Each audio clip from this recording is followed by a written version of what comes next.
ইহদিনাস সিরাতাল মুস্তাকিম, ঠিক না বলে? কিছু কিছু মানুষ অনেক জায়গায় কথা বলে, হাস্যকর কিছু কথা। আসলে আমরা অনেকেই বুঝি, অনেকে বুঝি না, বিদায় কথাগুলো বলতে পারে। তারা বলে তরিকা, অনেক ধরনের তরিকা আছে, যার যার তরিকা দেওয়া চলে। নাউজুবিল্লাহ পড়েন। এটা কোরআন এবং হাদিস বিরোধী কথা, আল্লাহ এবং রাসূলের হুকুমের বিরোধী কথা, সীমালঙ্ঘন কথা, জুলুমের কথা। কিসের তরিকা? তরিকা তো একটাই, ইহদিনাস সিরাতাল মুস্তাকিম। আমাদের প্রত্যেকটা পদ্ধতি হবে আল্লাহ রাসূল সাল্লাল্লাহু আলাইহি ওয়াসাল্লামের দেখানো পথে, ঠিক কিনা বলেন?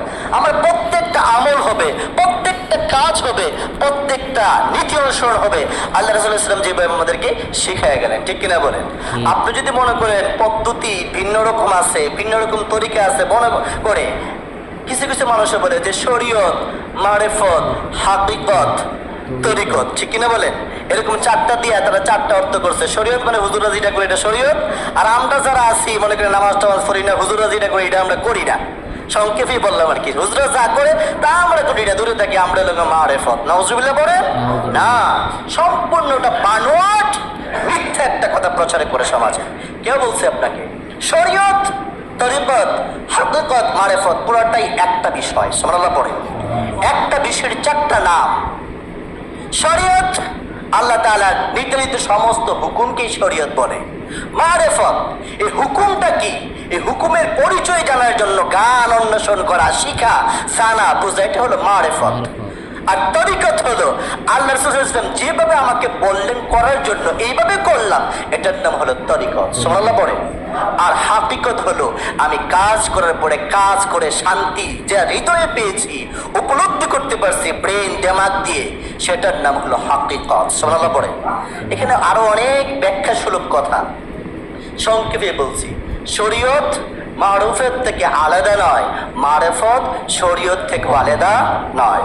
প্রত্যেকটা জিনিস, নামাজ পড়তেছি, নামাজ পড়তে আসছি, নামাজ শরীয়ত। নামাজ সম্পর্কে ইলম অর্জন করা, নামাজ কি জানা বোঝা, তা হলো মারিফত। সুবহানাল্লাহ পড়ে। আর নামাজ কিভাবে পড়বেন, যেভাবে পড়া দরকার, আল্লাহ রাসূল সাল্লাল্লাহু আলাইহি ওয়াসাল্লাম যেভাবে নামাজ পড়েছেন আমি ঠিক সেইভাবে নামাজ পড়ব। রাসূল যেভাবে দেখে গেলেন সেই দেখানো পদ্ধতিতে নামাজ পড়া, এটার নাম হলো তরিকত। সুবহানাল্লাহ পড়ে।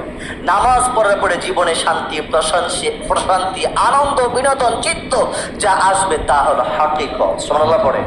করতে বানাইছেন বাটপারি কথা যে শরীয়ত, হুজুরা নামাজ পড়ে রোজা রাখে, মসজিদে থাকে শরীয়ত, আমরা নামাজ টামাজ সেটা ডুল তবলা লয়ে আছি, তা হইলো মারুফত। নাউজুবিল্লাহ, এটা কোনোদিন মারুফত হতে পারে না। এটা অবশ্যই কোরআন এবং হাদিস বিরোধী, সীমালঙ্ঘন কথা, জুলুম কথা। এই কথা কোনোদিন কোনো মুসলমান মেনে নিতে পারে না। কথা বুঝে আসছে আপনাদের? কথা বুঝে আসছে? এই কথাটা কোনোদিন বলবে যে শরীয়ত হুজুররা করে আর মারিফত আমরা করি, এরকম বলবে? কোনোদিন এ কথা বলা যাবে না। না, শরীয়ত, মারিফত, হাকিকত, তরিকত যাই আপনারা বুঝেন, সবটা মিলে একটা রাস্তা, ইহদিনাস সিরাতাল মুস্তাকিম, ঠিক কিনা বলেন? আমরা যা করব সব ইহদিনাস সিরাতাল মুস্তাকিমের রাস্তায় করব। রাসূল যেভাবে দেখেন তার পদ্ধতিতে করব। যেভাবে করার জন্য পদ্ধতি অবলম্বন করা দরকার সেই বিষয়ে ইলম অর্জন করব।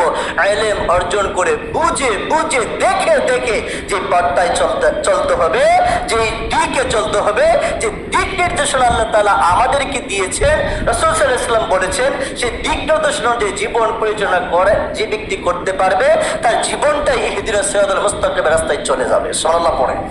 এটা আল্লাহ রাসূল বলছেন, শোনো, ইন্নালাকুম মাআলিবা ফান্তাহু ইলা মাআলিমিকুম, তোমরা আমল করার জন্য, পথ চলার জন্য তোমাদের জন্য কিছু নির্দেশিকা আমি রেখেছি। আল্লাহ রাসূল বললেন, আমি কিছু পদ্ধতি, কিছু নির্দেশিকা তোমাদের জন্য নিদর্শন রেখে দিয়েছি। এই নিদর্শনগুলোর মধ্যে একটা হলো কিতাবুল্লাহ, আর একটা হলো সুন্নাতু রাসূলিল্লাহ। আল্লাহর কোরআন যা বলে তাই, আল্লাহ রাসূলের হাদিস যা বলে তাই। কোরআন এবং হাদিসের সাথে যার সংমিশ্রণ নাই, কোরআন এবং হাদিসের সাথে সম্পর্ক নাই, তার কোনো কথা, কোনো কাজ শরীয়তের ভিতরে, ইসলামের ভিতরে আছে, মনও করাও যাবে না, ঠিক কিনা বলেন? আমরা কত কিছু নিজে নিজে বানিয়ে ফেলছি, আবিষ্কার করে ফেলছি। না, আমার যখন যা মনে চায় তা করা যাবে না। আল্লাহ রাসূল বলছেন, তোমাদের জন্য পথ নির্দেশক চিহ্ন সমূহ আছে, এই চিহ্নগুলো দেখে দেখে তোমরা আমল করতে থাকো। সুবহানাল্লাহ বলে। এই চিহ্নের মাঝে, নিদর্শনের মাঝে একটা নিদর্শনের নাম বলছি, তার নাম কি? বলে গেছেন। তার নাম কি? সূর্য। সূর্য আমাদেরকে পথ দেখায়। সূর্য আমাদেরকে কি দেখায়? পথ দেখায়। কিসের পথ? সিরাতাল মুস্তাকিমের পথ। সুবহানাল্লাহ পড়ে। কখন?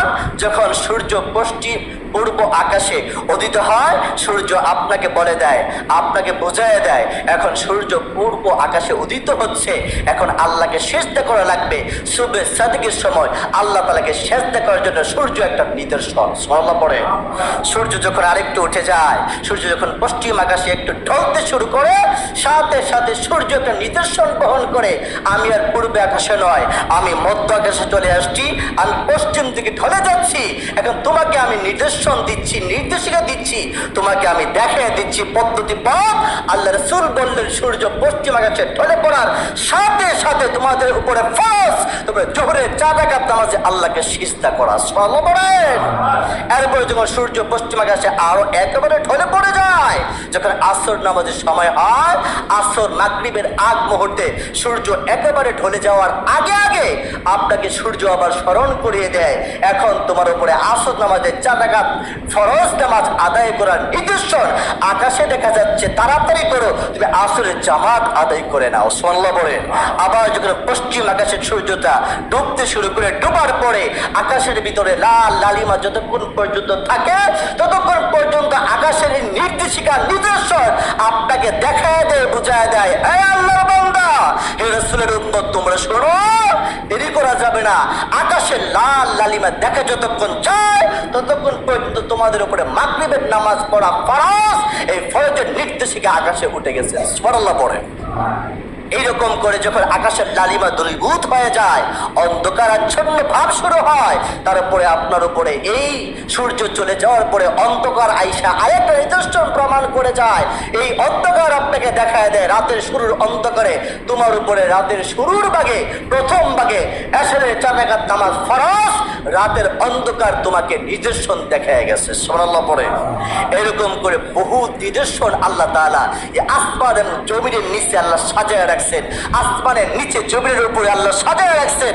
মানুষগুলো নিদর্শনের দিকে যদি চোখ ঘুরিয়ে তাকায় মস্তক অবরত হয়ে যাবে, আল্লাহকে সিজদা করতে সে বাধ্য হবে। সুবহানাল্লাহ পড়ে।